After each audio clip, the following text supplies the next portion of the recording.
En permanence, on fait ce mouvement de yo-yo et de balancier entre le passé, entre le futur, et finalement, la seule chose que l'on est, là, la seule chose qui soit présente, c'est la seule chose qu'on déserte en permanence.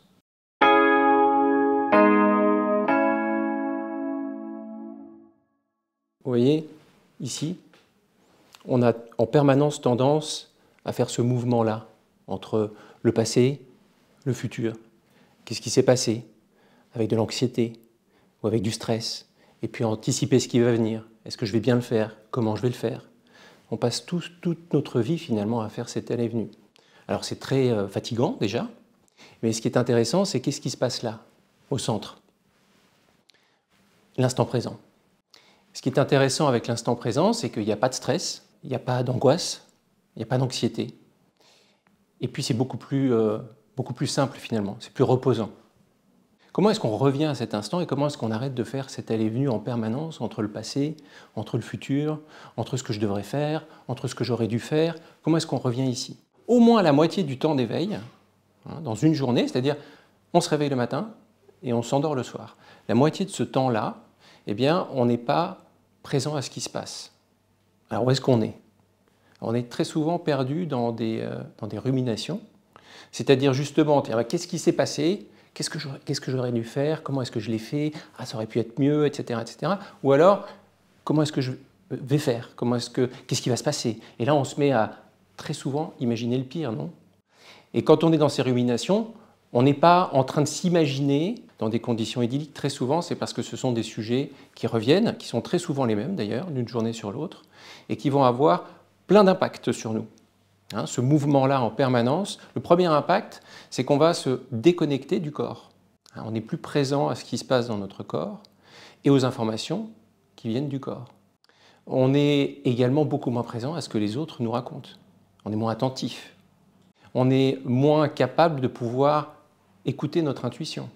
Le fait de se déconnecter en permanence de ce qui se passe dans notre corps va nous déconnecter de toute cette source d'informations.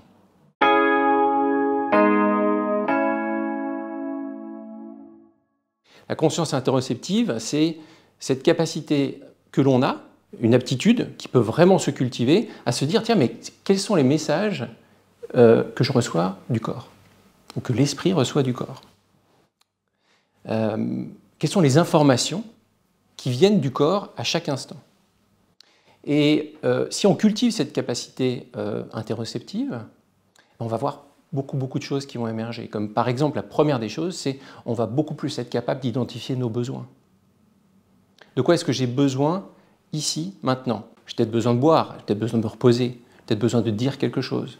Si on est dans la réactivité, si on est dans nos fonctionnements automatiques, ce qu'on fait sans s'en apercevoir, parce que ce sont des habitudes, on va justement ne pas être capable d'identifier ce dont on a besoin. On va également être capable de pouvoir communiquer aux autres ce que l'on ressent.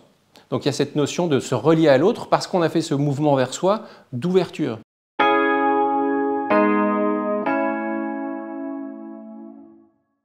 Le fait de revenir vers soi, de retourner l'attention vers l'intérieur, va ouvrir des espaces pour faire des choix.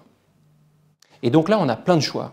Et ça nous invite aussi à être responsables, à être des adultes. Il y a plein de pensées qu'on a tous les jours. Et on l'a dit, on a toutes ces pensées qui tournent en boucle du matin au soir. Est-ce qu'elles sont vraies? Qu'est-ce qui se passe quand, dans notre vie très active aujourd'hui, où tout s'accélère, où tout va plus vite, qu'est-ce qui se passe? C'est que notre machine intérieure va fonctionner, puis à un moment, elle va s'effondrer et s'épuiser. Justement parce qu'on s'est déconnecté de ces signaux intérieurs qui nous disent « Oh, attention !»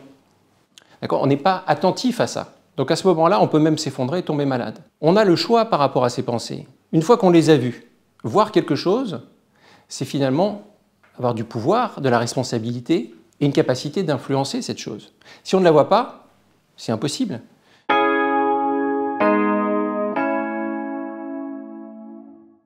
Comment est-ce qu'on revient? C'est bien beau de dire on revient ici, maintenant, mais comment on fait?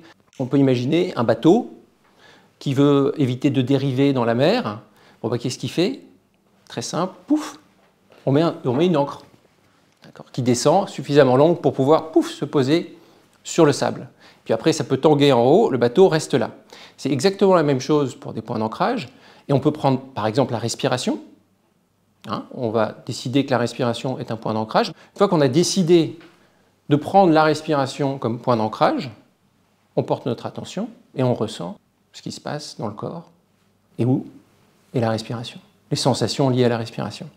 Et puis, à un moment ou à un autre, parce que c'est comme ça que nous sommes faits, notre attention va se détourner de la respiration.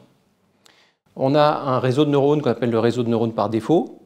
Donc par défaut, notre attention vagabonde. D'accord ? C'est le mode par défaut.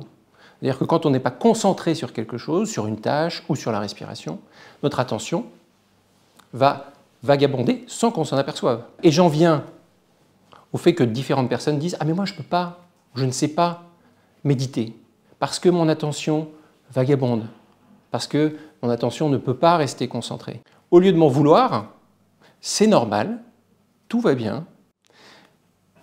Ah bah j'étais en train de penser aux courses, tiens. J'étais en train de penser à acheter du lait. Puis après, je ne sais pas pourquoi j'ai pensé à un chat, etc., etc. Mais dès lors qu'on prend conscience que notre attention n'est plus centrée sur le point d'ancrage, c'est une autre partie de notre cerveau qui va s'activer. Ce n'est plus le réseau par défaut, c'est une autre partie du cerveau. Eh bien, on raccompagne l'attention, on ramène l'attention, mais ce qu'on dit dans les programmes de méditation, c'est avec douceur, parce qu'il n'y a pas besoin de se flageller, mais avec fermeté, parce que c'est un entraînement. L'essentiel, ce n'est pas d'être attentif, concentré sur quelque chose. C'est ce revenir qui est important. C'est revenir ici, maintenant, quand on s'est aperçu qu'on n'y était plus. Et vous voyez ce mouvement-là, c'est ultra vivant. Il ne s'agit pas de se dire « il faut, c'est pas bien », c'est la vie. On ramène notre attention, qu'est-ce qui se passe? Et on n'est pas déconnecté, au contraire. On a créé de l'espace. On peut reprendre aussi cette métaphore d'un déménagement. Je déménage, je regarde tout ce qu'il y a dans la maison, je fais mes paquets. Ah tiens, j'avais oublié ça, mais c'est plus du tout utile. Donc je vais le donner, ou je vais faire quelque chose qui ne sera pas dans ma nouvelle maison, dans le nouvel appartement ou le nouvel endroit où je vais aller. Donc on fait de la place, on crée de l'espace.